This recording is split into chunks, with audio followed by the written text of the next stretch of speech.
మనమంతా ఎంతో శ్రేష్టమైన సాయంకాల సమయాన్ని కలిగి ఉంటున్నాం. और हम सब इस शाम के समय में बहुत ही श्रेष्ठ समय को हम पाए हुए हैं। ఈ సాయంకాల సమయంలో మనము దేవుని వాక్యాన్ని కూడా కొంత సమయము ధ్యానిద్దాం. और इस शाम के समय में परमेश्वर के वचन में से कुछ वचनों को हम मनन करेंगे। యోబు గ్రంథము 1వ అధ్యాయము 5వ వచనం. अय्यूब का पहला अध्याय उसका 5 वचन। యోబు గ్రంథము 1వ అధ్యాయము అది 5వ వచనం. अय्यूब का पहला अध्याय उसका 5 वचन। అందరం కలిపి చదువుదాం. आइए हम सब मिलकर इस वचन को पढ़ने पाए।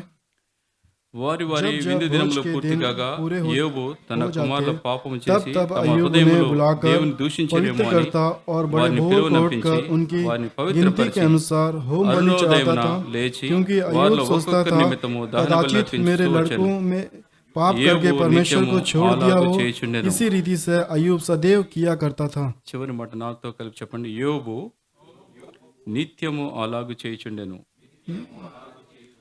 और अंतिम में जिस तरह से लिखा है क्या क्या क्या लिखता है, क्योंकि अय्यूब सोचता था कदाचित मेरे लड़कों मेरे पाप करके परमेश्वर को छोड़ दिए हो। इसी रीति से अय्यूब सदैव किया करता था। దానియేలు గ్రంథము दानियल का దానియేలు 6:10 చదువుదాం. उसका 6:10। दानियल का 6 अध्याय उसका 10 वचन। దానియేలు 6:10. दानियल का 6 अध्याय उसका 10 वचन।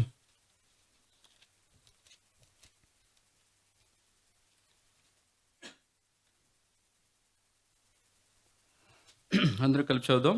आइए इस वचन को भी हम सब मिलकर पढ़ने पाए। दानियल 6 अध्याय उसका 10 वचन। जब दानियल को मालूम हुआ ఇట్టి శాసనము సంతకము చేయబడిన దానియేలు पवित्र తెలుసుకొనెను. का అతడు తన हस्ताक्षर ఇంటికి किया వెళ్ళి गया है, तब वह अपने యథాప్రకారముగా घर में गया, అనుదినము ముమ్మారు जिसकी మోకాళ్ళుని रोटी తన कटोरी में ఇంటి పైగది కిటికీలు यरूशलेम యెరూషలేము को ओर తట్టునకు खुली తెరవబడి रहती थी, ఉండగా और उसकी తన रीति से దేవునికి अनुसार ప్రార్థన जैसे वह చేయుచు दिन के 3 ఆయనను बार స్తుతించుచు अपने परमेश्वर వచ్చెను. के सामने घुटने टेक कर प्रार्थना करता और धन्यवाद करता, वैसे ही तब भी करता रहा। తన దేవునికి ప్రార్థన చేయుచు ఆయనను స్తుతించుచు వచ్చాను. और परमेश्वर के सामने घुटने टेक कर प्रार्थना करते और धन्यवाद करता रहा। నాతో కలిపి యథాప్రకారముగా అనుదినము అనుదినము ముమ్మారు ముమ్మారు మోకాళ్ళుని ముక్కాల్ని తన ఇంటి పైగది కిటికీలు యెరూషలేము తట్టునకు తన ఇంటి యెరూషలేం తెరవబడి ఉండగా తెరబడి ఉండగా తన దేవునికి ప్రార్థన చేసి వచ్చాను. వచ్చును। ప్రార్థించుకుందాం. प्रार्थना करेंगे।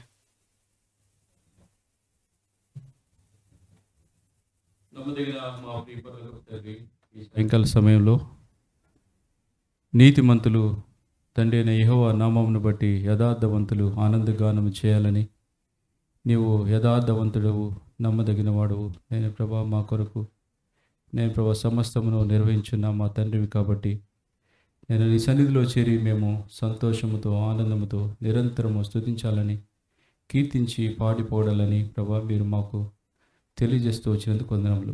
మా హృదయంలో సమాధానం ఇచ్చారు, మా నోటి నిండా నవ్వునిచ్చారు, మా హృదయంలో శాంతినిచ్చారు. కాబట్టి మేము నీ సన్నిధిలో కనపడుతుంటున్నాం. నీ నామాన్ని గుర్తిరిగి సంతోషంతో ఆనందంతో మేము తండ్రి పాడగలుగుతుంటున్నాం. మీరు ఇచ్చిన సమయంకై స్తోత్రములు. వాక్య జ్ఞానాన్ని కూడా ప్రభా మీ వినికిడిలో మీరు జ్ఞాపకం చేసుకొని ఆత్మ ద్వారా మీ సత్యములు మాకు నేర్పించండి, మా హృదయంలో వాటిని నాటండి. తద్వారా మేము మా జీవితంలో వాటిని పోనివ్వక నేను వాటిని చేత పట్టుకుని వాటి ద్వారా ప్రభా నడవగలటకు సహాయం చేయండి. మాతో ఉండండి. యేసయ్య నామములో అడిగి వేడుకొనుచున్నాం తండ్రి, ఆమేన్.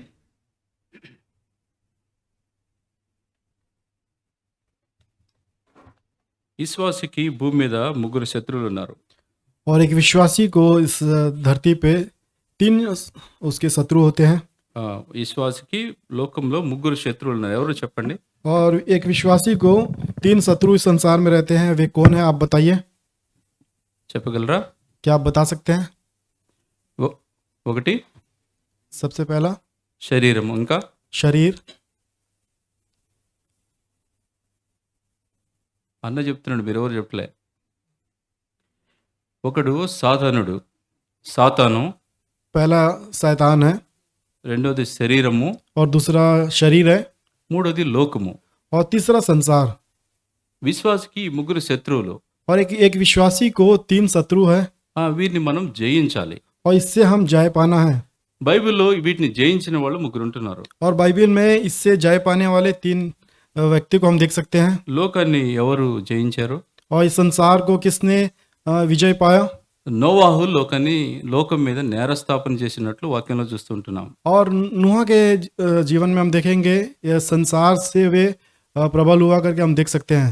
పూర్వ దినాల్లో దేవుడు ఎవరో సరిగా తెలియని దినాల్లో ఆయన నీతిగా ప్రవర్తించి తన కుటుంబాన్ని నీతిగా నడిపించుకొని ఆ రక్షణ అనే ఓడలోకి వారిని చేర్చి ఈ లోకం మీద ఆయన నేరస్థాపన చేశాడంట.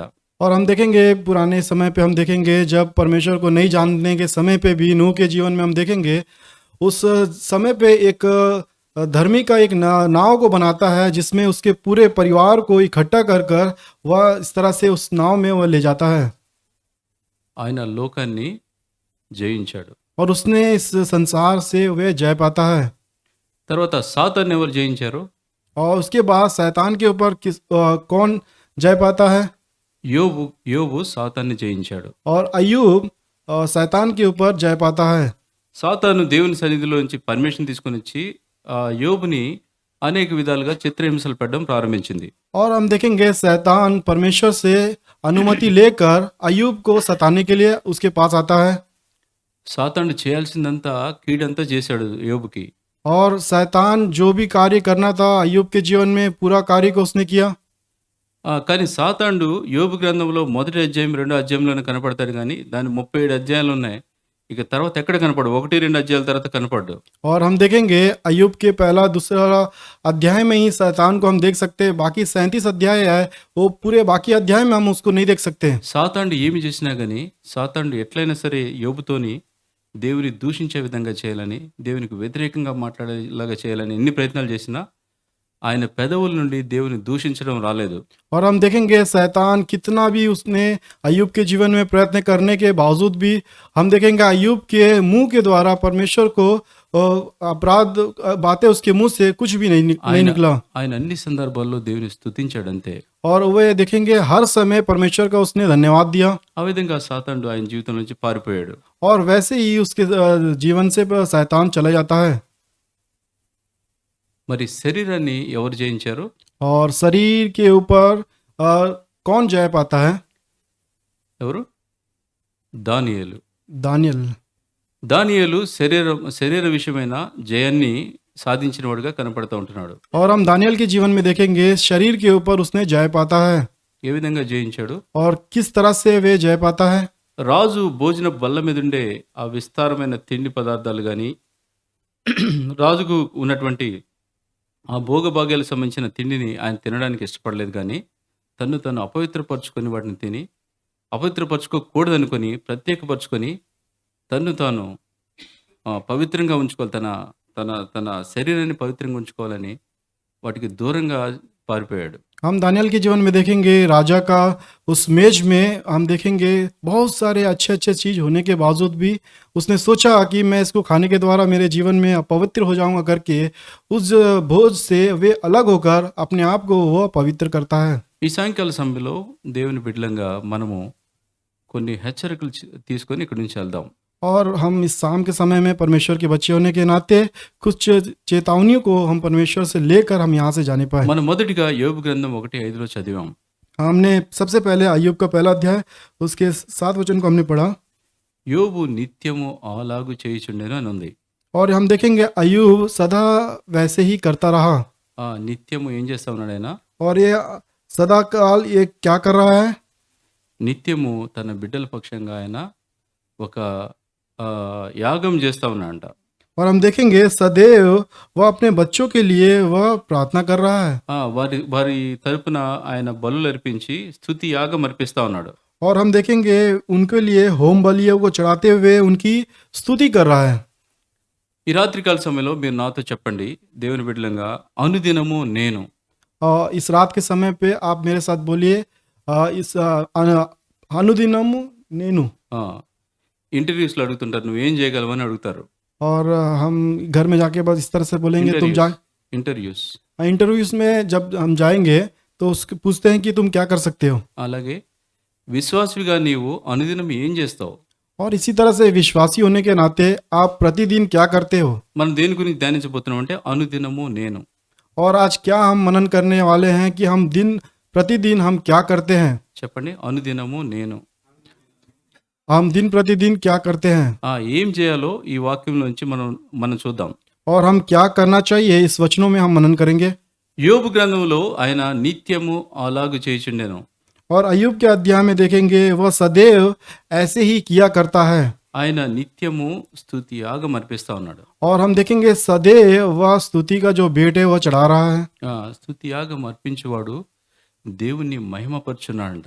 और जो स्तुति का जो भेंट चढ़ाता है वह परमेश्वर को महिमा देता है।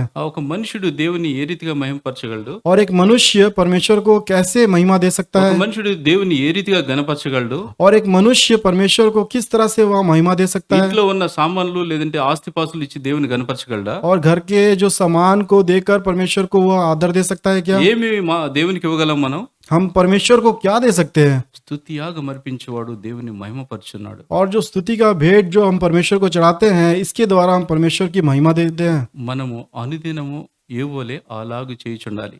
और जिस तरह से अय्यूब की तरह दिन प्रतिदिन हम सदैव हमारा जीवन इस तरह से करता रहना चाहिए। మొదటిది అనుదినము నేను ఏం చేయాలి? మనం స్తుతి యాగం చేయాలి. और सबसे पहली बात दिन प्रतिदिन सदैव हम परमेश्वर को स्तुति का जो भेंट है चढ़ाना है। అదే దానివల్ల ఏమవుతుందంటే మనం దేవునికి దగ్గరగా వెళ్తాం. और इसके द्वारा क्या होगा? हम परमेश्वर के समीप में जाएंगे। ఆ దేవునికి దగ్గరగా లేకపోతే మన సమస్యలు తీర్చబడవు. जब हम परमेश्वर के पास नहीं जाएंगे तो हमारी जो कठिन समस्या से हम प्रबल नहीं हो विजय नहीं पा सकते। 12 ఏళ్ల నుంచి వ్యాధిగ్రస్తురాలు ఆ సమాజంలో అనేక మంది గుంపుగా వస్తూ ఉంటే ఆమె ఎట్లయినా సరే కష్టపడి దేవునికి సమీపంగా వెళ్ళింది. और हम देखेंगे 12 साल की जो रोग से जो स्त्री थी, बहुत सारे झुंड होने के बावजूद भी कैसे भी वो प्रभु यीशु मसीह के पास जाने के लिए उसने कोशिश किया। సమీపంగా ఉంటే ముట్టుకోగలం. और वह उसके करीब में रहने के द्वारा उसे छू सकती है। ముట్టుకుంటే మన సమస్యలు తీరిపోతాయి. जब उसे छूने के द्वारा हमारी जो समस्या है, कठिन परिस्थिति है, वो सारे चीज बदल जाएगा। మనం స్తుతి యాగం అర్పించినప్పుడల్లా దేవుడు మనకు సమీపంగా ఉంటాడు. जब हम स्तुति का भेंट हम जब परमेश्वर को चढ़ाते हैं तो परमेश्वर हमारे समीप में रहता है। అనుదినము నేను స్తుతి యాగం అర్పించాలి. చెప్పండి, ఇది ఏం చేస్తాం మనం? మొదటిది స్తుతి యాగము అర్పించాలి, దేవుని స్తుతించాలి. అనుదినము నేను స్తుతిస్తాను. और दिन प्रतिदिन परमेश्वर को स्तुति का भेंट सदैव हमें चढ़ाना है। దినమునే యేసుకు దగ్గరగా చేరుతా, అనుక్షణమునే మదినైనే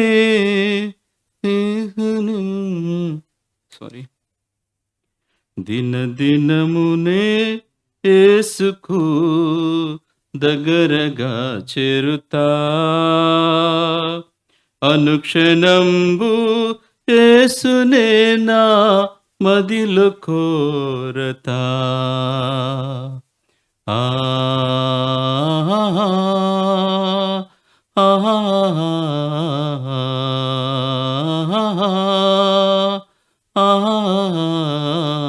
ఎక్కడున్నా సరే, ఒంటరిగా ఉన్నా సరే, నీవు ఎల్లప్పుడూ అనుదినము దేవుని స్తుతించాలి. चाहे आप अकेले में रहे, चाहे कहीं पे भी रहे, दिन प्रतिदिन परमेश्वर को आपको आराधना की जो भेंट है चढ़ाना है। రెండవది దానియేలు. और दूसरा है दानियल के जीवन में देखेंगे। దానియేలు గ్రంథము 6:10 మనం చూసాము. और दानियल 6 अध्याय उसके 10 वचन में हमने देखा। అనుదినము ఆయన ముమ్మారు ప్రార్థించుచుండెనని చదివాం. और हम देखेंगे वह प्रति भोर को उठ कर घुट्टे टेक कर वह प्रार्थना करता है। దానియేలు జీవితంలో ఆయన ఒక ప్రదేశానికి ఒక బానిసగా కొనిపోబడ్డాడు.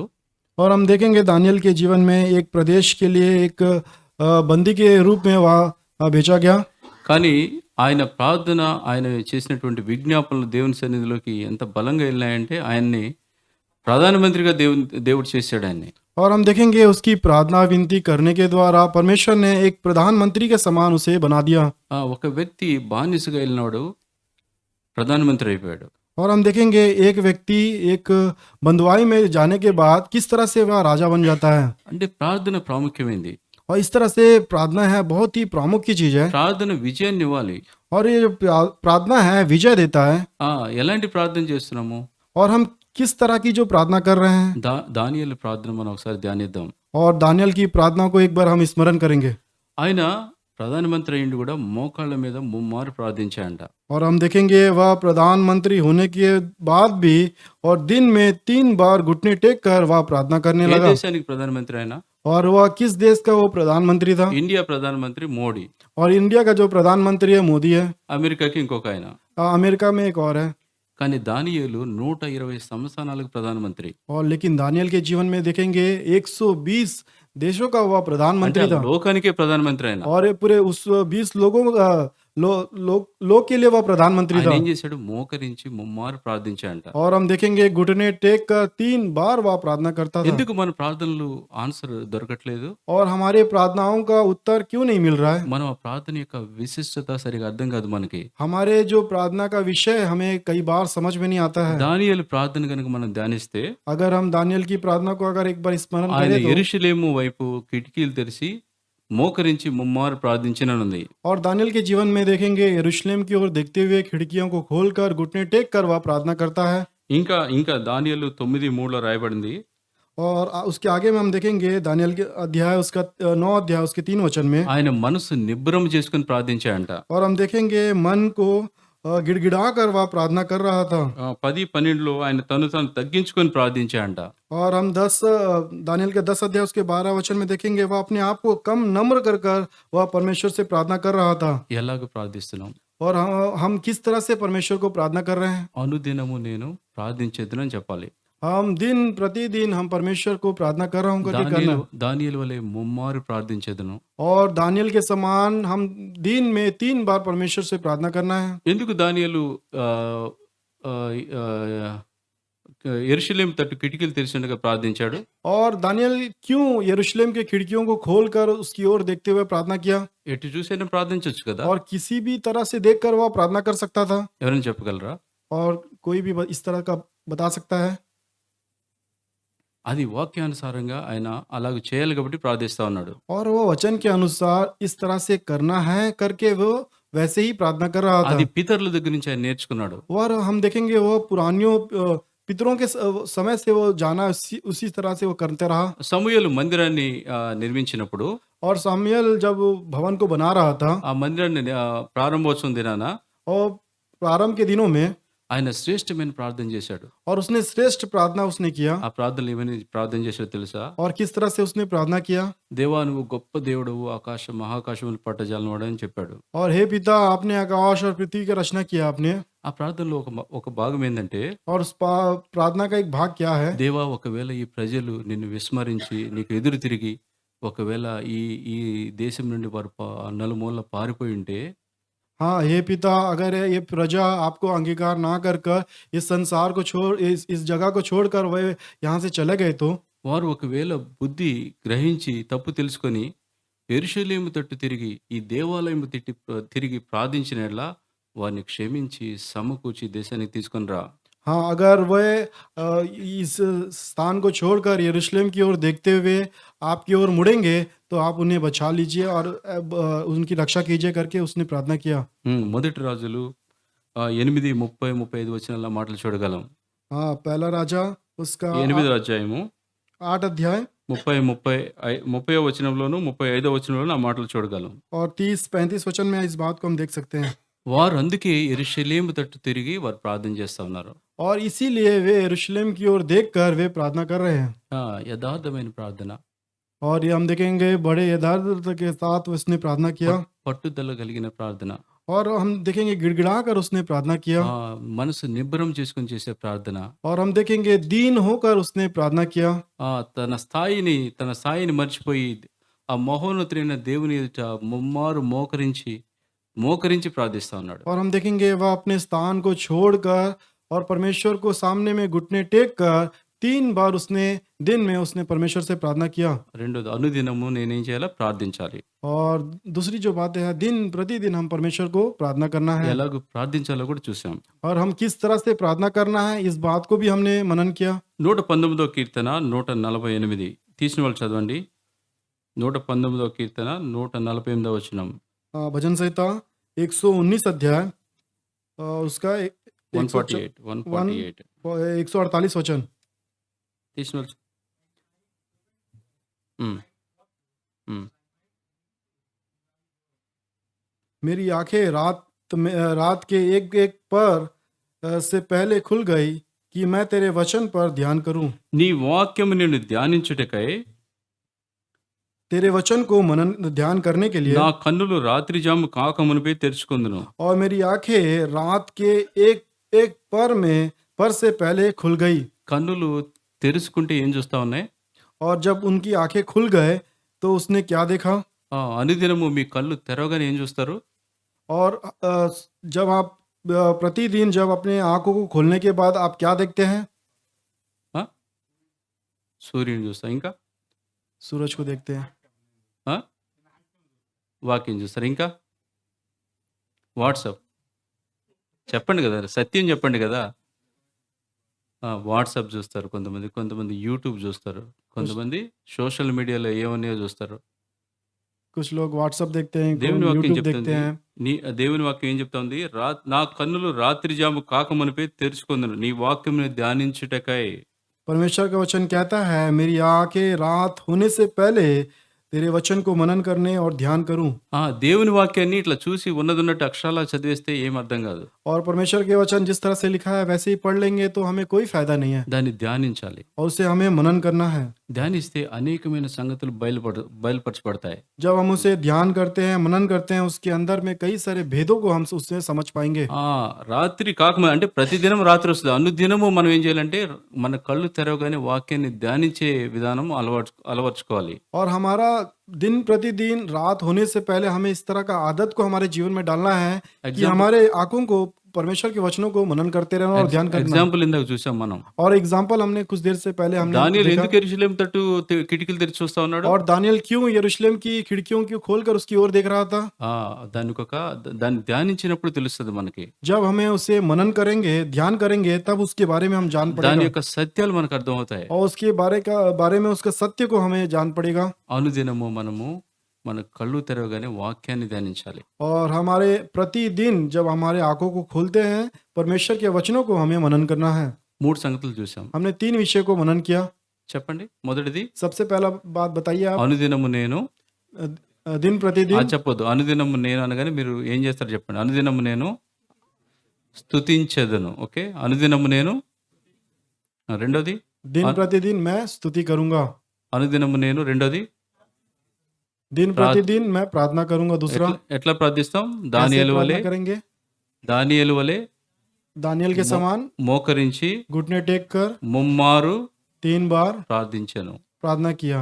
ఆయన ఎట్లా ప్రార్థించాడో కూడా చెప్పాను. और उसने किस तरह से प्रार्थना किया ये बात भी मैंने बताया। మనసు నిబ్బరం చేసుకొని, मन को नम्र తను कर తను తగ్గించుకొని, अपने आप को कम कर వాక్యానుసారంగా वचन के अनुसार యెరూషలేము చుట్టూ తిరిగి, అంటే వాక్యానుసారంగా या यरूशलेम की ओर खिड़कियों की ओर देखकर, मतलब वचन के अनुसार అలాగ ప్రార్థించాడు. वैसे उसने प्रार्थना किया। మూడోది तीसरी जो बात, కళ్ళు తెరవగానే जब उसने अपनी आंखें खोली, నా కళ్ళు రాత్రి జాములో కాకముందే నేను వాక్యం ధ్యానించటకై తెరిచితిని. और रात के होने से पहले ही मेरे आंखें वचन को और देख रहा था। తర్వాత నాలుగోది उसके बाद चौथा विषय, మొదటి కొరింథీయులు 15:31. पहला कुरिन्थी మొదటి కొరింథీ 15:31. उसका 15 अध्याय उसका 31 वचन। पहला कुरिन्थी उसका 15 अध्याय उसका 31 वचन। 15:31.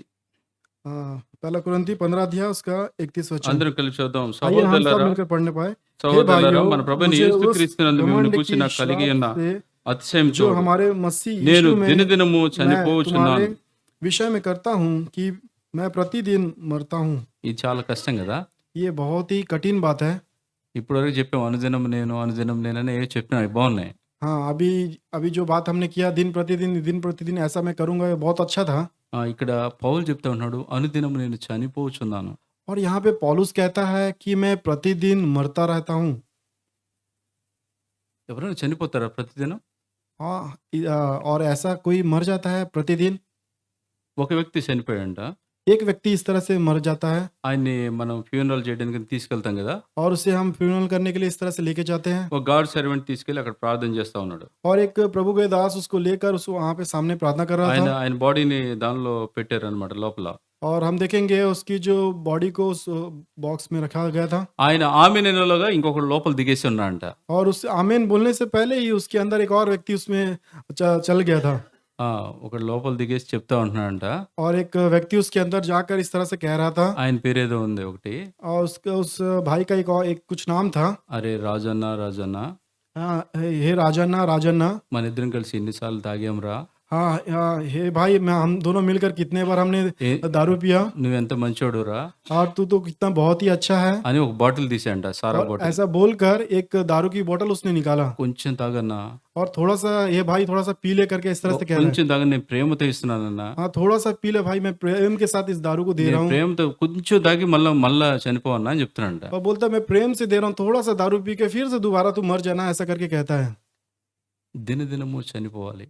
हम दिन प्रतिदिन इस तरह से मरता हुआ रहना है పాప సంబంధమైనటువంటి ఆలోచన విషయంలో దినదినం చనిపోవాలి. और पाप के जो विचार के कारण हम दिन प्रतिदिन इस तरह से मरता रहना चाहिए శరీర సంబంధమైన ఇచ్చల విషయంలో అనుదినం చనిపోవాలి. और हमारी शरीर की इच्छा के अनुसार हमारा प्रतिदिन हमारा जीवन मरता हुआ रहना चाहिए స్వార్థపరమైన విషయాల విషయంలో అనుదినం చనిపోవాలి. और हमारे द्वेष वाले जीवन जो हमारे जीवन में रहता है वो सारे चीजों के लिए हमारा जीवन मरता रहना चाहिए కోరికల విషయంలో చనిపోవాలి. हमारे इच्छाओं के अनुसार हमारा जीवन प्रतिदिन मरता हुआ रहना चाहिए అవి అవి నీ జీవితంలో అవి పైకి వస్తానే ఉంటాయి.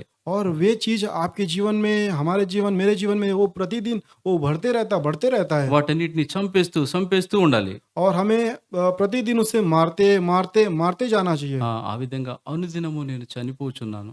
और वैसे ही मैं प्रतिदिन मरता रहता हूँ ఆ, ఆయన చనిపోయినోడు ఎలాగ చేయలేకపోయాడో, చనిపోయిన ఏదైనా రిక్వెస్ట్ చేస్తే ఎలాగ చేయలేకపోయాడో, हाँ वो जो मर जाने के बाद उस व्यक्ति को कोई भी रिक्वेस्ट करता है विनती करता है तो वो कैसे कुछ भी नहीं कर पाया ఈ లోక సంబంధమైన విషయాల్లో మనం కూడా అంతే.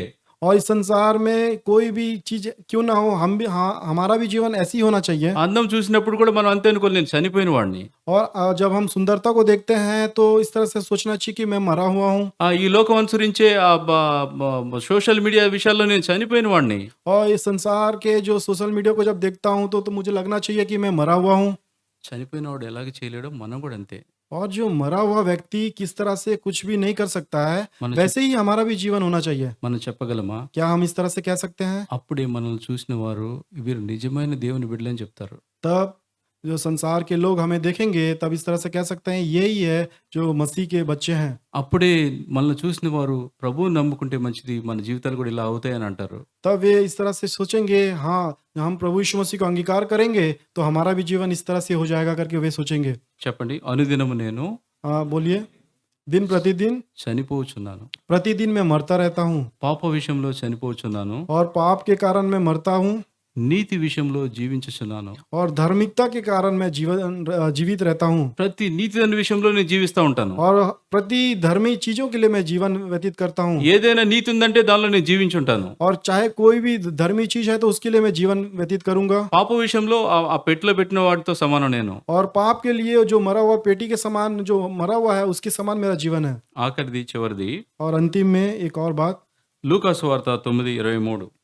लूका 9 अध्याय उसका లూకాసు వార్త 9:23 लूका 9 अध्याय उसका 23 वचन మనందరం తీసి చక్కగా చదువుదాం. आइए हम सब इसे निकाल कर अच्छे से इसे पढ़ने पाए लूका रचित सुसमाचार उसका 9 अध्याय उसका 23 वचन మరియు ఆయన అందరితో उसने ఇట్లనెను, कहा, ఎవడైనను यदि कोई నన్ను मेरे पीछे आना వెంబడింపకొని चाहे, ఎడల तो अपने తను क्रूस తాను अपने आप ఉపేక్షించుకొని को इनकार करके ప్రతిదినము और తన प्रतिदिन సిలువను अपना ఎత్తుకొని क्रूस उठाए నన్ను वे मेरे వెంబడింపవలెను. पीछे होले ప్రతిదినము, నాతో చెప్పండి, ప్రతిదినము प्रतिदिन తన సిలువను ఎత్తుకొని తన సిలువ ఎత్తుకొని నన్ను వెంబడించాలి. प्रतिदिन अपना क्रूस उठाए हुए मेरे पीछे होले ఇక్కడ దినచర్యలో ఇంకొకటి వచ్చింది. और यहाँ पे देखेंगे दिन प्रतिदिन के जीवन में एक और चीज आता है సిలువను ఎత్తుకొని ఆయన వెంబడించాలి. और क्रूस उठाकर हम उसके पीछे चलना है ప్రియ స్నేహితుడా, నువ్వు విశ్వాసగా చెప్పుకునే నీవు నీ జీవితంలో అనుదినము ఉండాల్సిన వాక్యానుసరమైన సంగతులే నేను బోధిస్తుంటున్నా. प्रिय भाइयों आपके जीवन में जो विश्वासी होने के नाते आपका जीवन इस तरह से क्रूस उठाता हुआ चलता हुआ जीवन होना चाहिए। సిలువనెత్తుకొని ఆయన్ని వెంబడించాలంట. ये कहता है वचन कि क्रूस उठाकर हम उसके पीछे चलना है। సిలువ దేని గురించి చెప్తా ఉందో తెలుసా? और ये जो क्रूस है किन चीजों के बारे में बता रहा है, क्या आपको నిస్ पता है? నిస్వార్థమైన జీవితం గురించి చెప్తా ఉంది. और हम देखेंगे निस्वार्थ जीवन के बारे में बता रहा है। పరుల మేలు కోరే విధంగా ఉండేది సిలువను వెతుకొని వెంబడించడం. और हम देखेंगे పరుల మేలు, అదర్స్ ఫేవర్. दूसरे की भलाइयों के लिए बारे में बता रहा है। నిస్వార్థమైన జీవితానికి సాదృశ్యం సిలువ. और देखेंगे निस्वार्थ जीवन के लिए वो जो क्रूस है। సిలువ అంటే అవమానం. और हम क्रूस का मतलब है निंदा सहना। ఆ, నిన్ను చూసిన వాళ్ళు నువ్వు అనుకుంటావు నేను మంచి భక్తుని కదా అని. और जब आपको देखते हैं तो लोग इस तरह से सोचते हैं कि बहुत ही भक्ति मनुष्य है। ఇలాంటి సమాజాల్లో కూడినప్పుడే మనకి ఆ రెస్పెక్ట్ దొరుకుతుంది ఇక్కడ. जब हम इस तरह के समाज में जब बैठेंगे तब हमें एक रिस्पेक्ट को मिलता है। దేవుని బిడ్డలు కూడుకున్నప్పుడు మనల్ని గుర్తిస్తారు, మనం ఏందో వాళ్ళు గొప్పగా మాట్లాడొచ్చు. हाँ, जब हम इस तरह से इकट्ठे होते हैं तो परमेश्वर के बच्चे हैं करके इस तरह से वे एक दूसरे को जान पाते हैं। మరి లోకంలో जब हम संसार में रहते हैं, హిందువుల మధ్యలో जब हम हिंदू लोगों के बीच में जब हम रहते हैं, అది అవమానంగా వాళ్ళు మనల్ని ఎంచుతారు. जब हमें वे लोग हमें इस निंदा के रूप में हमें वे देखते हैं। వాళ్ళు మమ్మల్ని ఏం గొప్పగా చెప్పుకుంటారని అనుకోవడానికి లేదు. हाँ, वे हमें बहुत ही महान बातें करके हमें इस तरह से नहीं कहते हैं। వచ్చాడురా పెద్ద భక్తుడు అంటారు. हाँ, इस तरह से कहते हैं आया बहुत बड़ा भक्त आया करके इस तरह से कहते हैं। వీడి బతుకు మనకు తెలుసులే అంటారు. और इसके बारे में तो मुझे मालूम है करके कहते हैं। అనేకమైన వ్యర్థమైనగా వాళ్ళు మాట్లాడొచ్చు. और कई सारे व्यर्थ बातें वे हमारे लिए कहते हैं। కానీ సిలువను ఎత్తుకోవడం వదిలిపెట్టకూడదు. लेकिन क्रूस उठाकर चलना नहीं छोड़ना है। ఏదైతే క్రీస్తుతో కూడా నా జీవితం అని మనం స్వీకరించామో ఆ సిలువ అనుభవం ఎప్పుడు మనతో ఉండాలి. और जो हमने क्रूस को मसीह को देखकर हमने जो आरंभ किया है, कभी भी इस चीज को हमें हमारे जीवन में नहीं छोड़ना है। సిలువ శ్రమకు సాదృశ్యంగా కనపడతా ఉంది. और ये जो क्रूस है समस्या और कष्ट के बारे में हमें दिखा रहा है। సిలువ మరణానికి సాదృశ్యంగా और जो కనపడతా ఉంది. क्रूस है मृत्यु को दर्शा रहा है। సిలువ హింస శ్రమలకు సాదృశ్యంగా కనపడుతుంది. और ये जो क्रूस है कष्ट और हिंसा के बारे में बता रहा है। సిలువ హేళనకు సాదృశ్యంగా కనపడతా ఉంది. और एक क्रूस जो है ठट्टन के बारे में दर्शा रहा है। ప్రతి రాయబడింది ఎవడైనా నన్ను వెంబడింపగోనేలా అనుదినము తన సిలువను ఎత్తుకుని నన్ను వెంబడించాలి. जिस तरह से लिखा है तो अपने आप से इनकार करे और प्रतिदिन अपना क्रूस उठाए मेरे पीछे चले। మనం జీవిస్తూ ఉంటున్నామా? क्या हम इस तरह से जीवन व्यतीत कर रहे हैं क्या? ప్రభు ఏ రీతిగా సిలువను మోసాడు, और प्रभु यीशु मसीह ने किस तरह से क्रूस को उसने सह लिया ఏ పర్పస్ తో మోసాడు, और किस तरह से किस उद्देश्य के द्वारा उसने उस क्रूस को उसने उठाया। ఆయన కొరకు మోయలేదు, और उसने वो अपने लिए इस क्रूस को नहीं उठाया ఈ లోకం కొరకు మోసాడు. और इस संसार के लिए उसने उस क्रूस को उठाया నిస్వార్థంగా చేస్తా ఉన్నాడు ఆయన. और निस्वार्थ से इस कार्य को उसने किया। సువార్త సేవ ఏ రీతిగా చేయాలి, और सुसमाचार का जो सेवा है इस तरह से उसने किया ఎందుకు చేయాలి, और क्यों करना है। సిలువను ఎత్తుకున్నవాడు సిలువను గురించిన వార్త లోకానికి సాడుతూ ప్రజలను అనేక మందిని ఆ రక్షణ బాటలో నడిపించేదానికి సిలువను ఎత్తుకొని సాగిపోవాలి. और हम इस तरह से क्रूस उठाकर चलते हुए सुसमाचार बांटना है कि उस परमेश्वर के उस कार्य की ओर लोगों को बताते हुए उसकी ओर फिरना है। అనేకము కలగవచ్చు, कई सारे चीज कार्य वहां पे हो सकता है। నింద కలిగినప్పుడు సంతోషించాలి, जब आपके जीवन में निंदा होता है तो बहुत ही आप अपने जीवन में आनंदित होना है। అవమానం కలిగినప్పుడు ఓర్చుకోవాలి. जब आपके जीवन में निंदा क्लेश होता है तो आप उसे सहना है। యేసు ప్రభు ఆయన కొడుతున్న దూషిస్తున్న గానీ ఎదురు పలకలేదు. और प्रभु यीशु मसीह के ऊपर निंदा कर रहे थे, दोषित कर रहे थे, उसने कुछ भी उन्हें उत्तर नहीं दिया। ఆ సహనం మనకు ఉండాలి, और उस तरह का सहने की शक्ति हमारे जीवन में होना ఆ चाहिए। ఓర్పు మనకు ఉండాలి. और उस तरह का सहने की बल हमारे जीवन में होना चाहिए। కుటుంబంలో సమస్యలు వచ్చినప్పుడు ఆ సహనము బయటికి రావాలి. और परिवार में कोई भी कठिन परिस्थिति आता है तो हमारे जीवन में सहने की शक्ति होना चाहिए। అంత కష్టాల్లో కూడా ప్రభు తన ప్రేమను చూపిస్తా ఉంటున్నాడు. और उतने कष्ट परिस्थिति में भी परमेश्वर अपने प्रेम को वहां पे दिखाता है। ఆయన ప్రేమను ఆ ప్రజలలో చూపిస్తా ఉంటున్నాడు. और अपने प्रेम को उनकी प्रजा उनके लोगों के बीच में प्रकट कर रहा है और दिखाता है। సిలువను ఎత్తుకున్న వారికి ఆ మెచ్యూరిటీ వస్తుంది. और जो क्रूस उठा के चलता है इस तरह की मैच्योरिटी उसके जीवन में आता है। అలాంటి ప్రేమని లోకానికి మనం పంచాలి. और ऐसे प्रेम को हम इस संसार में बांटना है।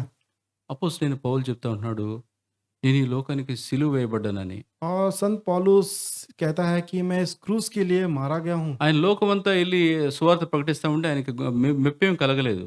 और इस संसार में जाते हुए सुसमाचार बांट रहा था, तो उसके जीवन में कोई भी कष्ट नहीं हुआ। ఆయన అనేక సార్లు కొట్టారంట.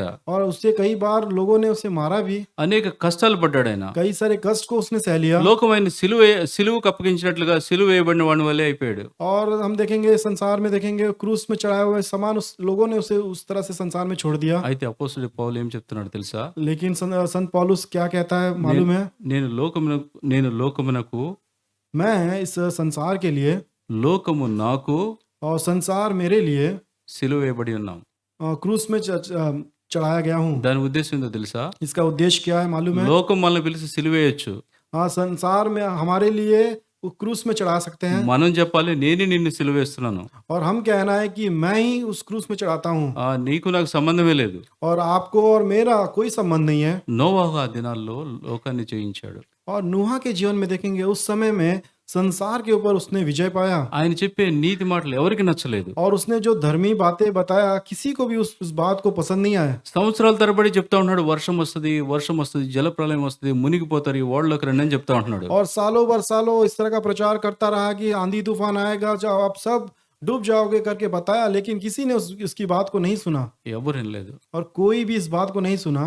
కానీ ఆయన తన బిడ్డలను తన కుటుంబాన్ని ఈ లోకానికి దూరంగా పవిత్ర జనంగా ఆయన్ని ఆ నోవలో చేర్చాడు. और हम देखेंगे उसके बच्चे उसके परिवार को पवित्र जन के समान उसने उस नाव में सबों को तैयार कर लिया, ఆయనకి ఆయన కుటుంబానికి లోకంతో సంబంధం లేదు.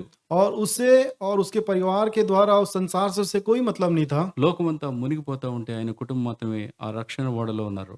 और हम देखेंगे पूरा संसार उस आंधी तूफान में डूब जाता है, लेकिन उस उद्धार के नाव में उसका वो नूहा और उसके परिवार ही बचाया जाता है। మనం కూడా సిలువను వెంబడించిన అనుభవం అంటే అనేక మందిని ఈ రక్షణ ఓడలోకి చేర్చాలి. और हमारा भी जीवन इस क्रूस का जो अनुभव इस तरह से है कि कई सारे लोगों को इस तरह के अनुभव में ले आना ఈ है। ఈ నమ్మని జనాల మధ్య, ఒప్పుకొని జనాల మధ్య నీ కుటుంబాన్ని రక్షించుకోవాలి. నీ పరిసరాల్లో ఉన్న వారిని రక్షించాలి. और हम देखेंगे इस संसार में आप जीवन व्यतीत करते समय आपको स्वयं अपने आप को बचाना है, परिवार को बचाना है, और आप इस लोगों को भी आपको बचाना है। ఐదు శ్రేష్టమైన సంగతులు మనం చూసాం. और हमने 5 श्रेष्ठ बातों को हमने मनन किया, వీటన్నిటిని మనం ఆచరణలో పెడితే और ये सारे बातों को हमारे आश्चर्य में रखेंगे तो దానియేలు వలె మన జీవితము ఎంతో శ్రేష్టమైన జీవితంగా మారిపోతుంది. और दानियल के समान हमारा जीवन बहुत ही श्रेष्ठ भरा जीवन हमारा बदल जाएगा। ఒక బానిసగా కొనిపోబడినవాడు और हम देखेंगे एक बंदी गृह में पड़ा हुआ जीवन था उसका दानियल के जीवन में, శ్రేష్టమైన ప్రార్థన ద్వారా ప్రధానమంత్రి అయిపోయాడు. और श्रेष्ठ प्रार्थना करने के द्वारा वह प्रधानमंत्री बनाया गया। అపోస్తలుడైన పౌలు ఏ హింసనైనా సహిస్తానని ముందుకెళ్ళినందుకు और संत पौलुस के जीवन में देखेंगे कोई भी कठिन परिस्थिति को मैं सह लूंगा करके जब ఆయన उसने आगे बढ़ा, ఆయన కొరకు గొప్ప మహిమా కిరీటం సిద్ధపరచబడి ఉందని చెప్తా ఉంటున్నాడు. और उसने कहा मेरे लिए एक महिमा का जो मुकुट मेरे लिए तैयार किया गया करके इस तरह से कहता रहा। మనం కూడా జ్ఞాపకం చేసుకుందాం. हम भी इस बात को स्मरण करते रहे, దినదినము నేను నీకు సమీపంగా నేను స్తుతిస్తూ నీ దగ్గరికి వస్తాను చెప్దాం. और दिन प्रतिदिन मैं स्तुति करते हुए आपके परमेश्वर के करीब में जाते रहूंगा करके कहना है। ప్రభువా, ఒట్టొట్టి ప్రార్థన కాకుండా నేను నిర్దిష్టమైన శ్రేష్టమైన ప్రార్థన నేను చేస్తాను. और मैं झूठा प्रार्थना नहीं करता हुआ श्रेष्ठ निर्दोष प्रार्थना को हम परमेश्वर से करते हुए उसके पास में जाए। నా కళ్ళు తెరిస్తే నీ వాక్యాన్ని చూస్తాను, जब मैं अपनी आंखों को खोलता हूँ मैं तेरे वचनों को देखूंगा, దాన్ని ధ్యానిస్తాను. और उसे मैं मनन करूंगा, ఇక్కడ ఏముంది సంగతి? और इसमें क्या बातें हैं इसे मैं मनन करूंगा। పాప విషయంలో, లోక విషయంలో నేను సచ్చిన వాని వలె ఉంటాను. और पाप के विषय में और इस संसार के लिए मैं मरा हुआ जीवन व्यतीत करूंगा। అంతేకాదు, ना केवल यही, దేవుని బిడ్డగా సాక్ష్యాన్ని కలిగి సిలువనెత్తుకుని నిరంతరము నేను ఆయన నడిచిన బాటలోనే నడుస్తాను. और परमेश्वर के बच्चे होने के नाते परमेश्वर प्रभु यीशु मसीह का क्रूस उठाते हुए इस संसार में जीवन को व्यतीत करूंगा। దేవుడు అలాగ చేయటం మనం సహాయం చేయను గాక. और परमेश्वर ऐसे करने के लिए परमेश्वर मुझे सहायता करने पाए।